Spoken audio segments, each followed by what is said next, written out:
Greetings to the hearts of achievement. Ola Electric plans to launch its first electric scooter in July 2021.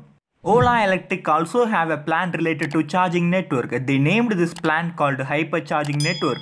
Their aim is to establish 1 lakh charging points in 400 cities in the period of 5 years. In the first year, they are focusing 5,000 charging points in 100 cities. They will be going to install the charging points in IT parks, cafe, malls and public places. They are also developing Ola Electric app. With this app, we can monitor the charging processes and the location of charging points. With this charging point, we can charge the battery pack from 0 to 50% in 18 minutes. With the help of above mentioned amount of charge, we can travel up to 75 km. Our expectation is about establishment of this charging network not only in major cities like metropolitan cities. We would like to see these charging networks in small towns and villages also. Renewable energy, world saving strategy. Thank you.